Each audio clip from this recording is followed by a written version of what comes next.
So before we start on the actual lesson, I want to just show you something that's really cool.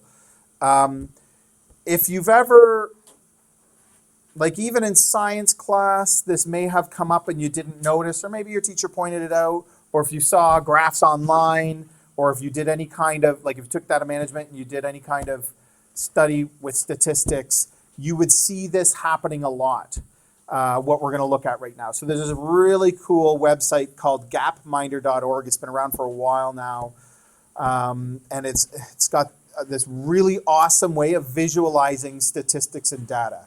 If any of you were taking data right now, this is too late for your final assignment because I know it was due recently. But if you are taking it next year, write this down.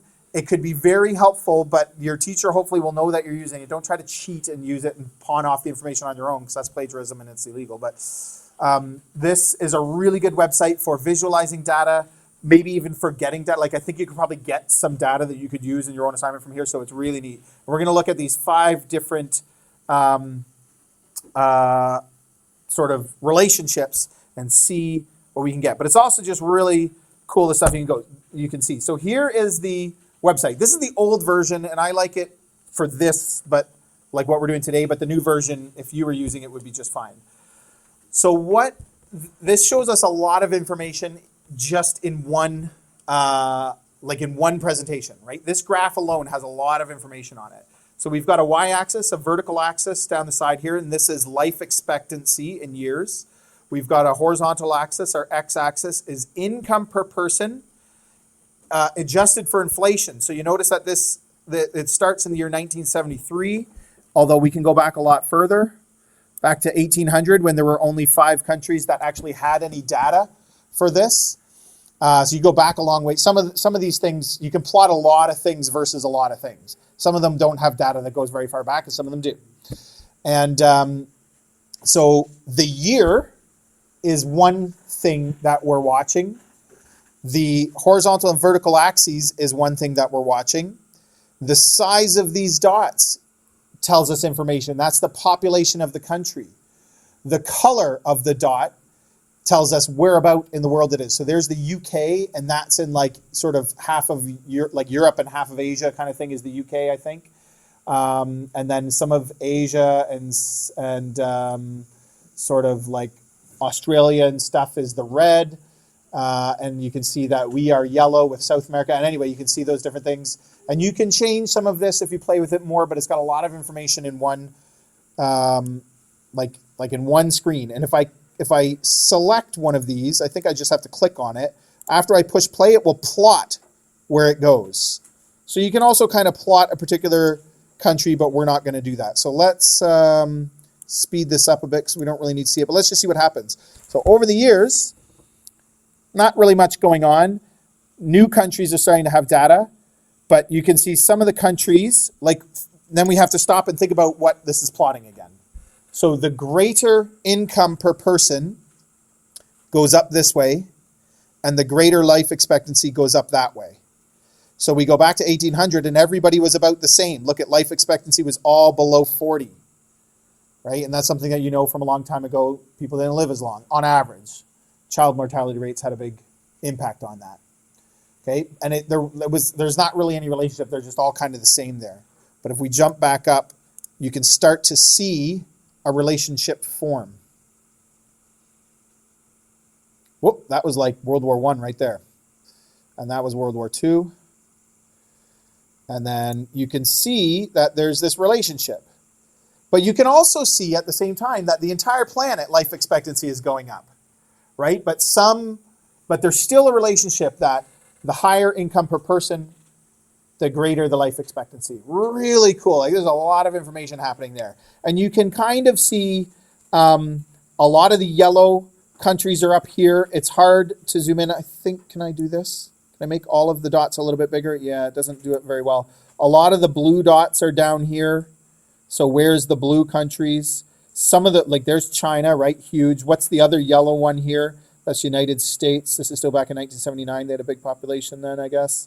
But the red is all over the place. So some of them are low, and Japan is really high. It's interesting, right? This is all stuff that we kind of know about these countries. I'm going to put this back because that's kind of too big. And it goes and goes and goes and goes and goes. Okay, I'm going to jump back a few years and I want to show you something. This is the point of what we're looking at today. So you look at that relationship, it looks like it's got a really nice, neat correlation happening here. But look at the scale. So this one is going up by 5s, 5, 10, 15, 20, 25, 30, 35, 40. That's a very normal scale for us. Look at the horizontal scale, 400. And then I jump, well, about an inch on my screen, and it jumps to 1,000, and then an inch. So that's a change of 600, and then an inch is a change of 1,000, and then an inch is a change of 2,000, and then another inch and a bit is a change of 6,000. Like, it's not a linear scale. Do you see how that's happening? It's not the same. So take a look right down here, log. This is a logarithmic scale. This is something that is used a lot in statistics, and watch what happens if I change it from a logarithmic scale. It's very different. You don't see the same pattern. You actually do see a bit of a curve, but it's not as obvious, I suppose, what the correlation is or what the relationship is. Like, it's not as clear, but as soon as I make it this logarithmic scale, look at how nice of a graph you get. And so you see these logarithmic scales happen a lot. So that has an impact on what the relationship is, and that's something that mathematically you could think about. It'd be interesting to think about what that means. If I have a logarithmic scale and the relationship looks linear on the graph, like, what does that mean? Not something you need to worry about for this course. It's just interesting. This is something that happens a lot in data, is we use a logarithmic scale to make our graph look, our relationship look linear. Now, it's not meant to hide anything. It's just easier to detect a correlation. So our conclusion here is the more money you make on average, the higher life expectancy, and that makes sense. Look at this. There's all the orange ones, like in 1972, are way up here as well, right? It's very interesting. Let's take a look at another one. It's not loaded yet. Child mortality. Let me see if I can start all these loading ahead of time. Oh boy. Might have to come back to it after. There we go. So this one's got an inverse relationship, right? Like it's got a negative correlation, obviously. Again, look, log. In fact, both of these are logarithmic. So what if I change them to linear? It takes something away. And if I change this one to linear, it really messes it up. Like, it's really hard to see. This looks like it's just, there's no correlation. They're all just huddled in. Like, if you graph that and you saw that, you'd be like, I'm not really seeing much of anything. Not seeing any connection here. They're all just in a straight line. But when I make both of them logarithmic, you see there is certainly a correlation happening here. Not the same as a linear correlation that you've seen. So it's not the same like type of relationship, but there's certainly one there. And so child mortality, deaths between 0 and 5, and income per person. Look at all the blue up here. And where is blue on the graph? Middle and southern Africa. Crazy, right? And that's 1990. Look at the correlation. China's kind of up there. More of the yellow and orange ones are down here. What happens if we hit play? Child mortality rate is dropping all over. Incomes are going up because they're all kind of moving to the right, but they're all coming down a little bit as well. It's interesting.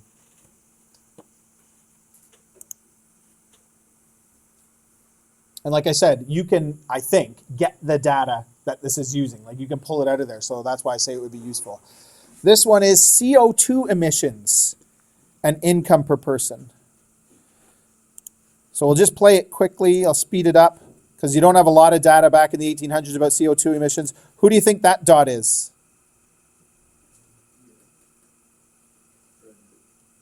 Britain? UK, yeah, because back then they would have even just been one of the people who had the data, and back then there was just a lot of people living there. And look at, who do you think this yellow one is who's coming up from behind and taking over? America, thank you. And there comes China. That big dot is coming up. Whoop, oh, jeez. And look at, stop. Look at this nice curve we're getting here. Like, look at all these people flat down here. And look at this nice curve. So this one is logarithmic. If I change it to linear, it's going to make a mess of things, right?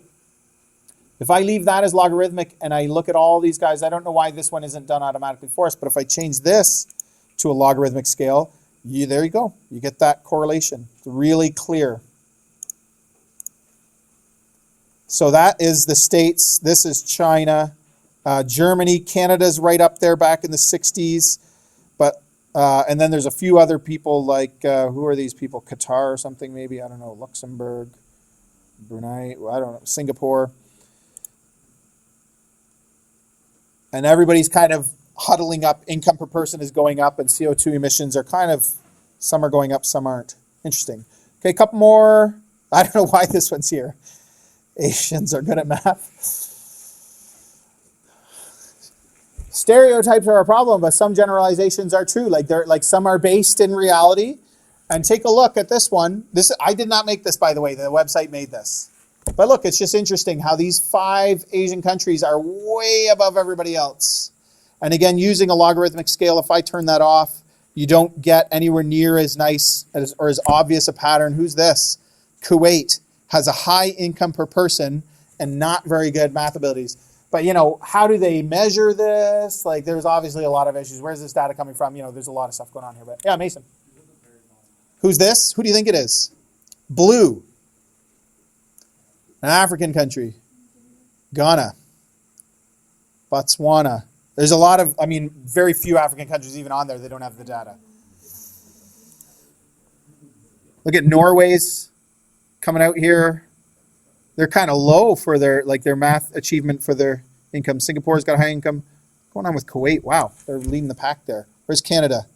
Colombia, there's Canada. We're doing okay. Look, we're next. We're the next in the world behind a bunch of Asian countries, which we actually are. Canada's math program is actually around the world regarded it pretty highly. So there you go. Last one. This one is, I don't know.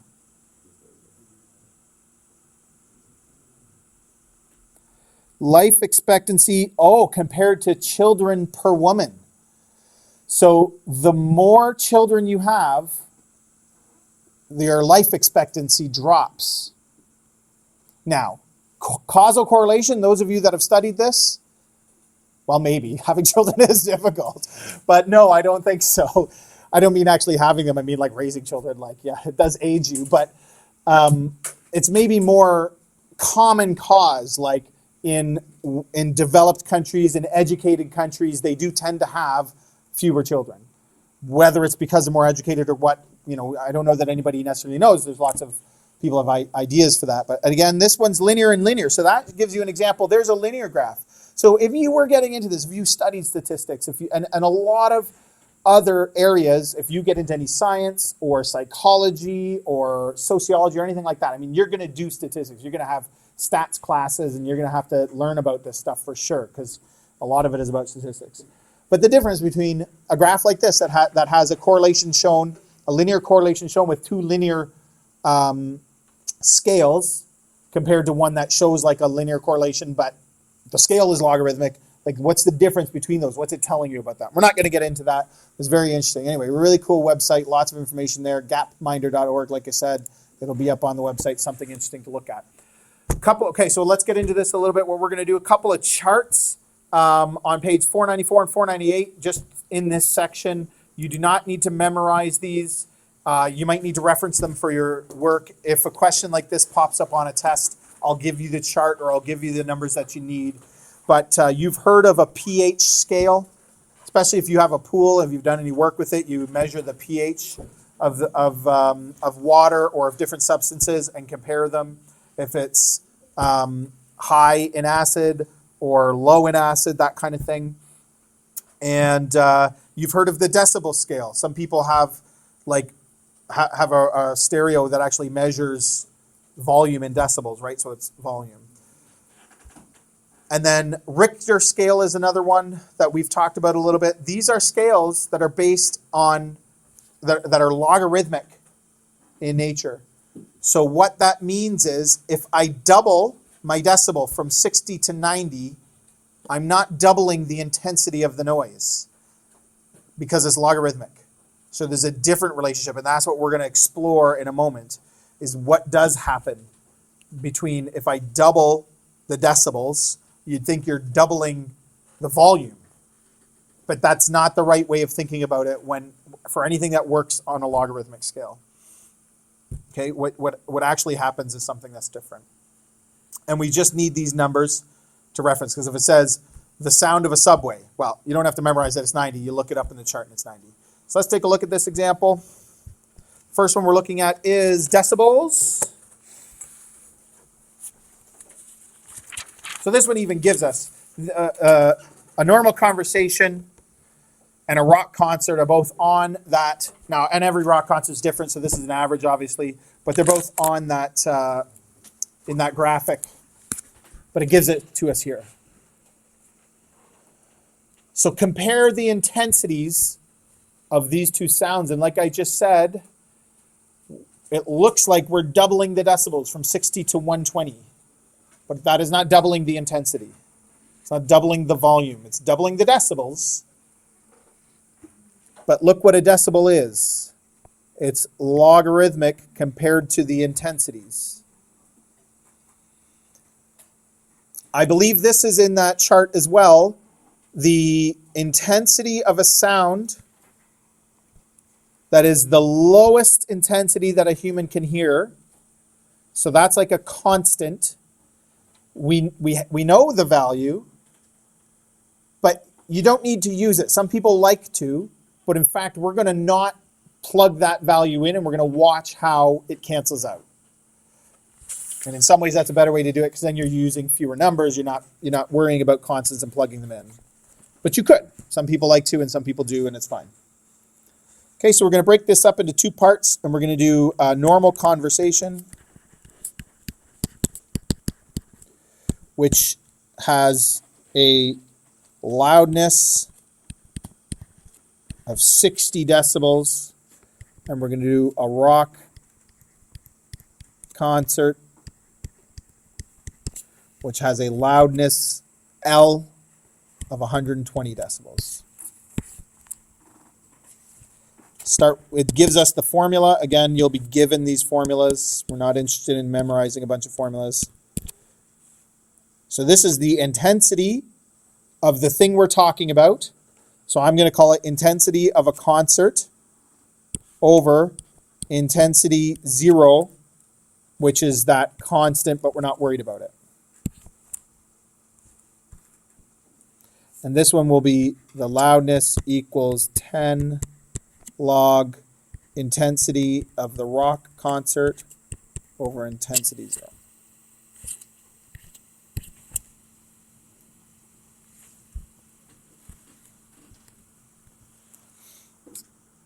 And we plug in 60 equals 10 log IC over IO. What do you think we do?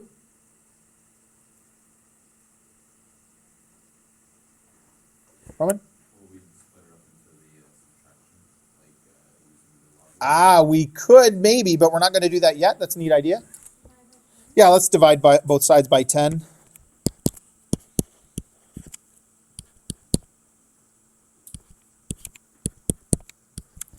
And Roman, we are kind of going to do that, but we're not going to do that yet.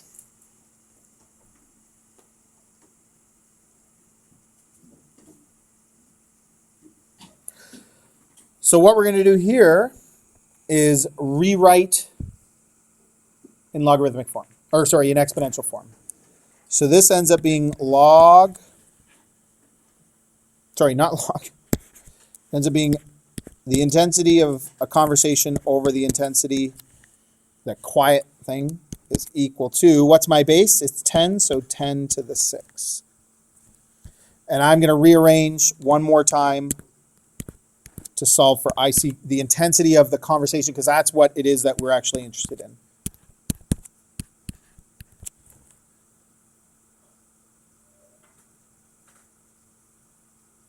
Okay, go ahead and do the same thing for a rock concert.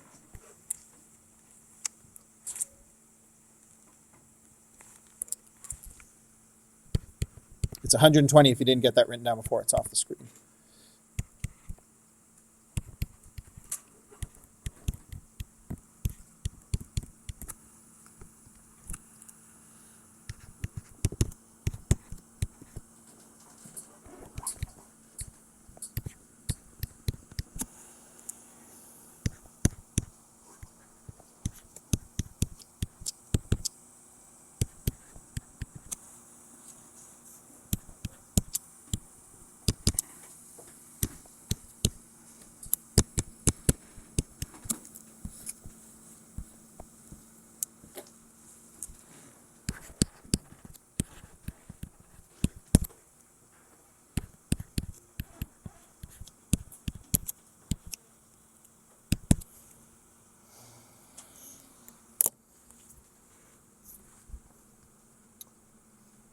Okay, basically the same math and the same rearranging, just instead of 6, you got 12.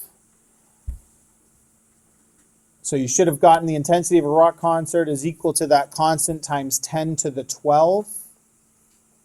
And now we're going to compare the two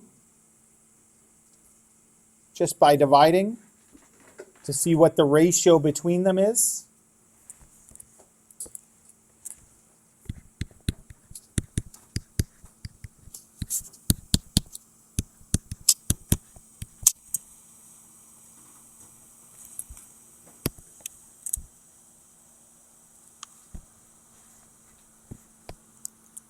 And so see what I mean by these constants are gone.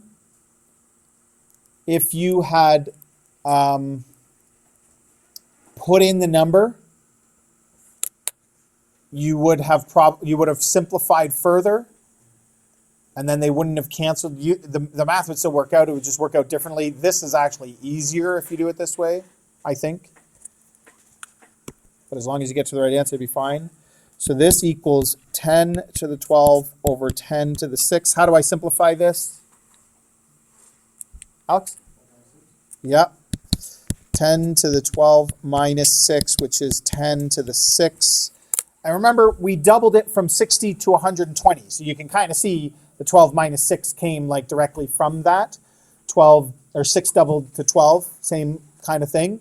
But what is the comparison in intensity of the sound? 10 to the 6. What number is that? Somebody said it? 1,000,000. So a rock concert is 1,000,000 times more intense than a conversation. And the decibels doubled. This is what I'm talking about with a logarithmic scale. It's not, remember we talked about this the other day, that if you increase the intensity of a earthquake, every tick up the Richter scale is not the same change in intensity. So from a 3 to a 4 is not that big of a difference. Like in fact, a 2 or 3 or 4, you wouldn't even maybe notice. But you get up and all of a sudden a 5 is 1 and a 6 is huge and a 7 is like knocking buildings over or something like that, right? Okay, so this is 1,000,000. And so therefore, a rock concert is, try not to say 1,000,000 times louder, because that's not really what we're measuring. And so that word, that louder word, like what does louder mean? Because it's not 1,000,000 times more decibels, it's twice as many decibels. So what does louder mean? Right? We don't really necessarily, that's not what we're talking about. So just say a rock concert is 1,000,000 times more intense .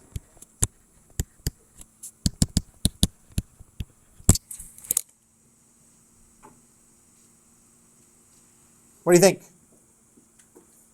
Comparing intensities is different from all the applications we've done where we kind of plug in a bunch of givens and solve. Speaking of earthquakes,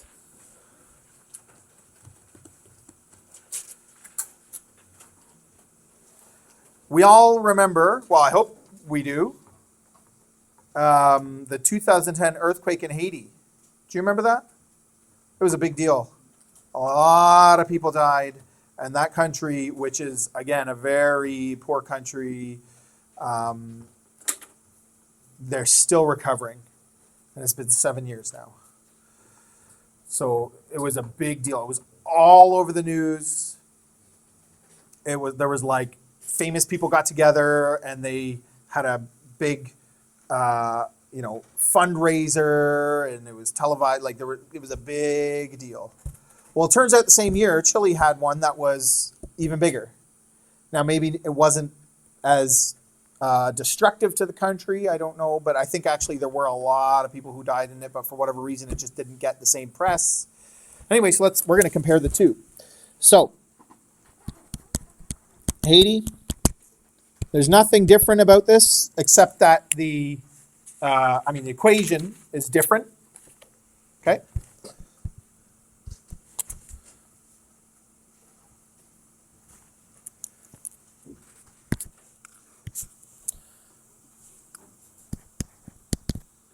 Haiti was 7.2 8.0 and Chile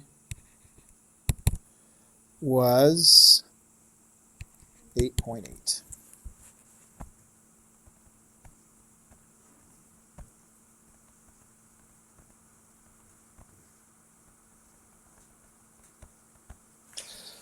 So let me see if I can remember this equation, because even these are formulas that I don't even really memorize. But this is R equals log of the amplitude for Haiti over T plus B. R equals log of the amplitude for Chile over T plus B.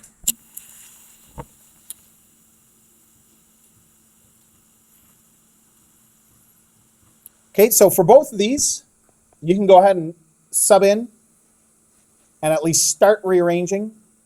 Because of the plus B, it's a little bit different, but see if you can figure out how that works. You should be able to at this point.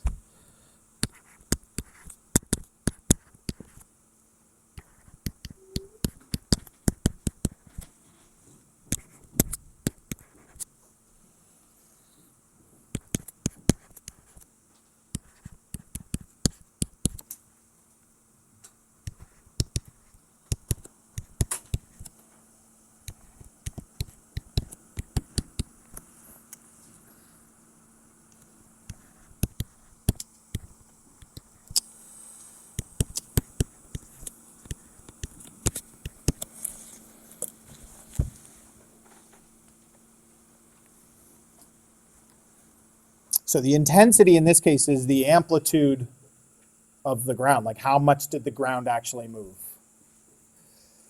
So hopefully you got this far. So we've got this 7 minus B. And what happens when I rearrange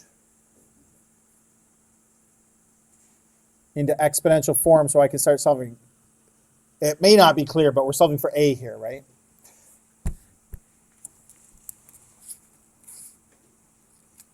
So this is going to be AH over T equals, can somebody help me out here? Yeah, good, right? You just take that whole thing and stick it in your exponent. And so for Haiti, it's T times 10 to the 7 minus B. And for Chile,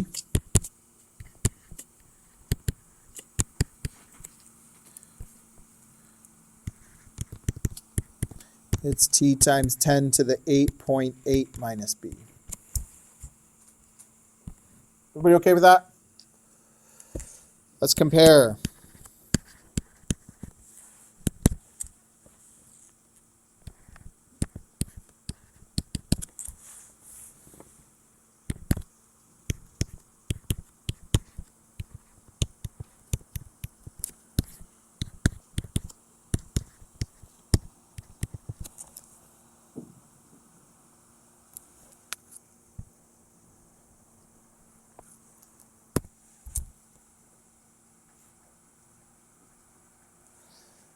So again, the t's cancel.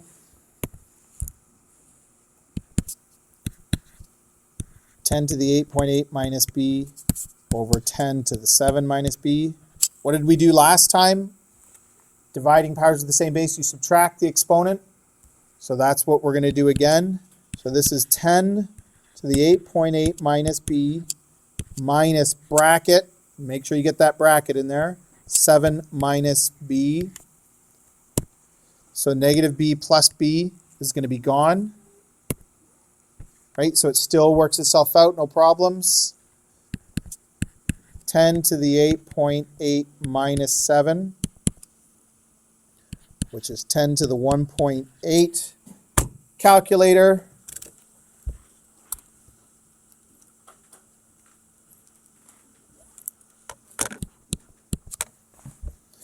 $63.096. 63 times more intense. Going from a 7 to an 8.8 on the Richter scale.